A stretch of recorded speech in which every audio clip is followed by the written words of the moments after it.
So this certainly changes things up a little bit.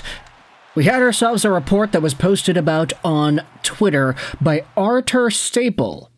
This, of course, is quite intriguing if you're in the New York area, and particularly the Long Island, New York area. It's been quite the run for Islanders fans the past 48 hours or so. Heck, not even 48 hours. How about the past few days, we'll say? Lou Lamoriello gets the can. The Islanders and the New York area lose out on the All-Star game. And everybody is all up and down. Oh yeah, hooray, Lamoriello is out. Oh no, they're robbing us of our All-Star game. Four nations face off international tournaments. Screw that, we had an All-Star game promised to us, and now it's gone. And then 24 hours later, it's like, oh, you can take your All-Star game. We got the first overall pick. Yeah, hell yeah. Ups and downs for the Islanders fan base. I can't even imagine what it's like to actually feel ups when thinking about and listening to the updates on your favorite hockey team. Here in Vancouver, it's just all downs, man.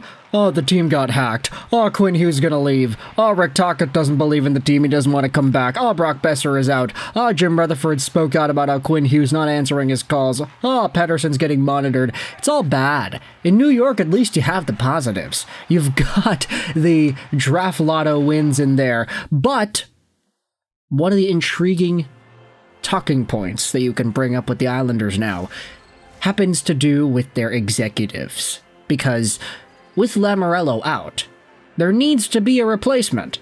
And we had ourselves this post by Arthur Staple on Twitter about some of the Islanders' items swirling around. As of right now, Ken Holland is the top choice.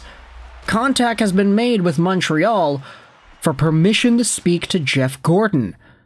Mark Bergevin is in the mix for the Isles and LA Kings jobs, and he hasn't heard much on Kekalainen or Peter Chiarelli.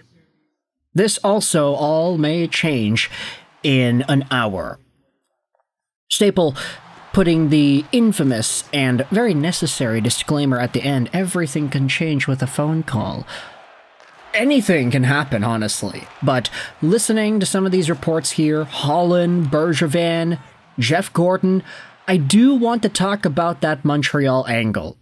How the Islanders want to go out there and talk to Jeff Gorton about their potential openings and kind of see if they could court this guy. Bring him back over to New York, because of course Gorton was with the Rangers for an extended time. Could the Islanders decide to bring him back on?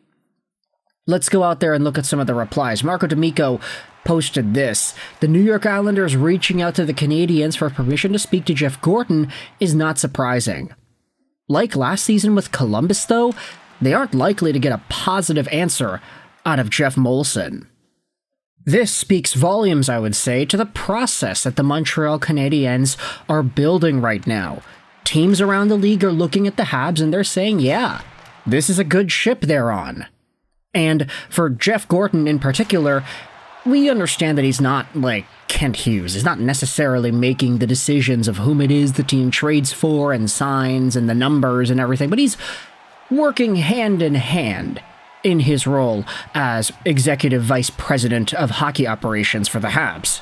And we all understand that the Habs have this cohesion between their management that's all on the same page. And the fact that we could say that is really nice because there's a lot of teamwork that goes around and it doesn't seem like there's any disagreements in a bad way with these people, and the players are happy. They're all accomplished with what they had done this previous season. You know, maybe I'm just getting a little bit jealous here because my number one team in Vancouver doesn't seem to have that cohesion between the management and the players. Okay, I gotta shut up about my Canucks. We'll talk about them later in today's show, by the way.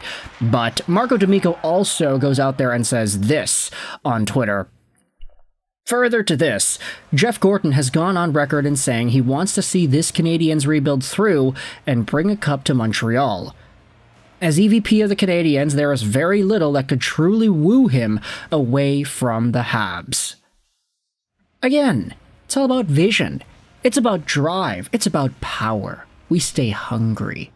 and we devour. And the Canadiens aren't necessarily devouring yet, but Jeff Gorton's there like, yeah, I want to be here. I want to see this rebuild through. It's going to take a few crappy years. They're going to have to draft high, but when it sees itself through, it'll be worth it. And that is the long-term thinking that I can appreciate as a Montreal Canadiens secondary and primary Vancouver Canucks fan. So for the Islanders, it seems like if they are in a spot where they want to maybe slowly do a retool on the fly, not necessarily rebuild. I mean, they got the first overall pick, so that's going to be a huge addition. Matthew Schaefer and Noah Dobson is going to be a crazy pairing, and all of a sudden it's like, yeah, you're getting Matthew Schaefer. You don't need to trade away any guys anymore. That's a huge boost. That might just ultimately be what keeps the Islanders out of doing a full rebuild. The fact that they went from 10th overall to 1st overall in the same season that Lou Lamoriello gets canned. So obviously, the Islanders are in a very positive spot. Jeff Gorton, he has a really big opportunity here. If he were to get the pitch from the Islanders, say, hey, we just got the first overall pick. We've got Bo, we've got Barzal, we've got Dobson, we've got these young dudes. Simon Holmstrom's looking good. We got some assets from Brock Nelson. We wanted to go through a rebuild, but now we're sort of reevaluating, and we want you to be a part of it. There is a good, really good opportunity for anybody who takes that Islanders job right here. But based off of the momentum of the Montreal Canadiens last year, Jeff Gorton, he'd be kind of foolish to go out there and take the job now. And maybe I'm just saying that because I like the dude and I want him to stay in Montreal, but it doesn't seem like he's going to be going anywhere.